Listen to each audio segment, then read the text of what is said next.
Good morning, students. Welcome to third session of 10th chapter, that is international trade. In today's session, we will discuss import procedure. As we discussed earlier, import and export trade only is called international trade or foreign trade.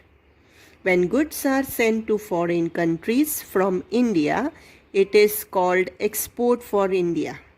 And when goods are bought from a foreign country, it is called import for India. The process of import and export trade is different. The import procedure in different countries is also different. Now, in today's session, we will discuss procedure of import. Total 9 steps are there. So let us start with the first step. That is obtaining import license. If the importer wants to import the goods listed in the essential items and services as published by the government, he has to obtain an open general license. In short, we call it OGL. It's very easy to obtain the same. The importer has to apply to the Comptroller of Import Trade for importing goods excluded from the above mentioned list. In this application, some details are required, like name and address of the importer, details of the goods to be imported, economic condition of the importer, name of the country from where goods are to be imported, etc. If the competent officer is satisfied with the details submitted in the application, he issues the import license. If there prevails quota method, the importer is issued with the quota certificate describing fixed quota. Second, that is obtaining foreign exchange. When goods are imported from a foreign country, its payment has to be made in foreign currency. There is a control of Reserve Bank of India over foreign exchange.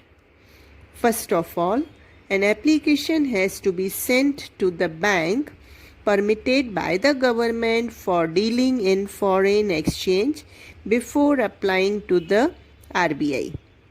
On the basis of import license with the importer, the bank makes an endorsement on the application form of the importer.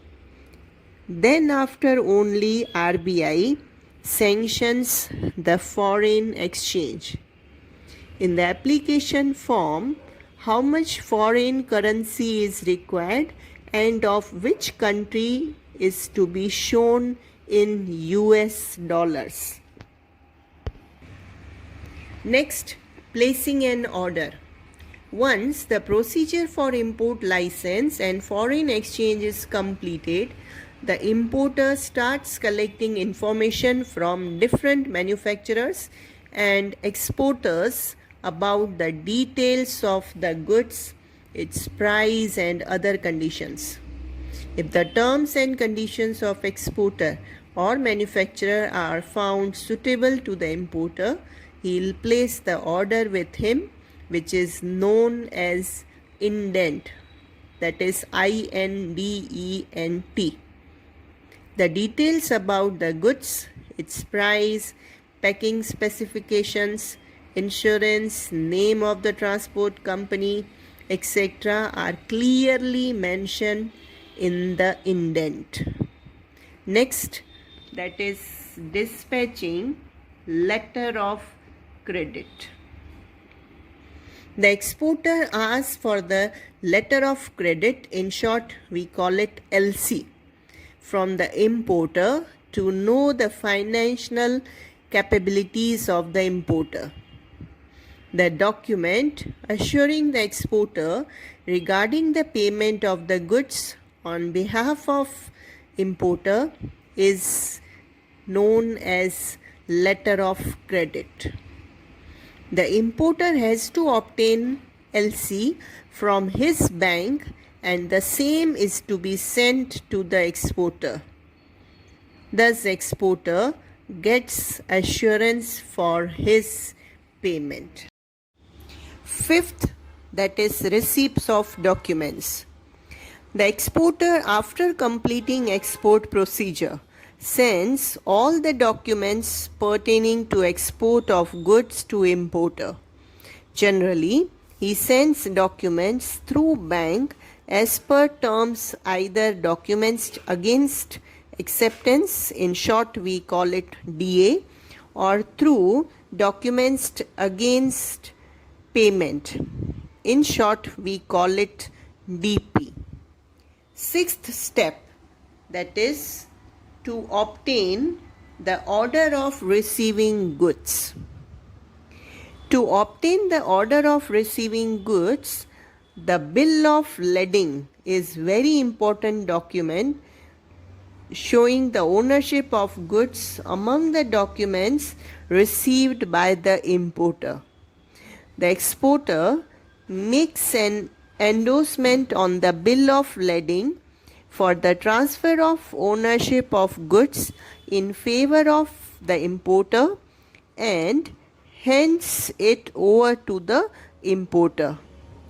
This document has to be presented to the office of the shipping company. The possession of the respective goods is with the shipping company. If freight is to be paid by the importer, he has to pay the same. After receiving the payment of freight, the shipping company makes an endorsement on the bill of lading, giving an order to captain of the ship to release goods in favor of the importer. Based on the same, the importer can release even the goods. Seventh step, that is paying the import duty or excise. The importer has to pay import duty on goods imported.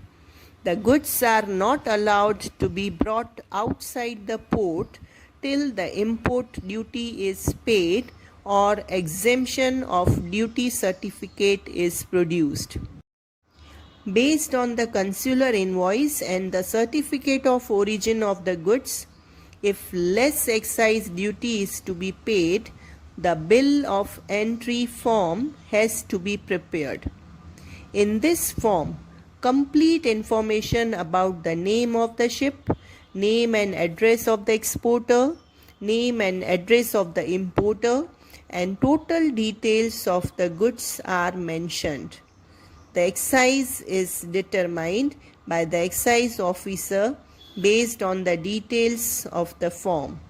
Once the decided duty is paid, the excise officer makes an endorsement on the bill of entry and the same is handed over to the importer. Next, that is payment of dock charges. The importer has to pay certain kind of charges for using the place where the vehicle arrives, either by roadways, seaway or airway.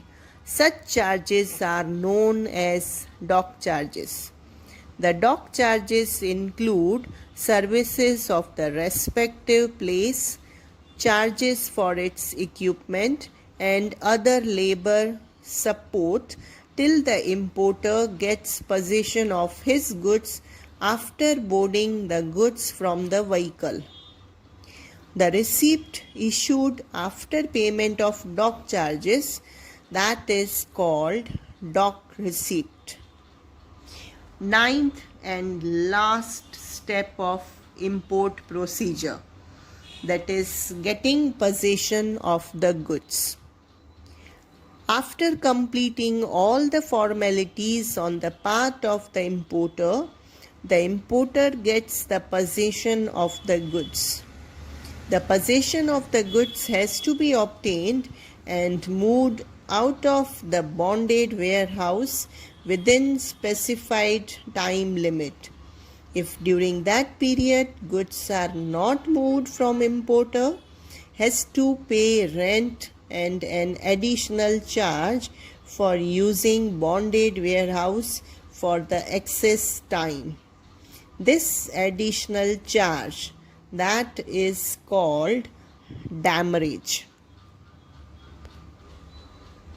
So these are 9 steps which comes in import procedure. Always this thing you remember, whenever you are writing any procedure, all steps should be in sequence only. If you don't write in sequence, in exam marks will be deducted. So this is an end of this session. See you in next session. Thank you.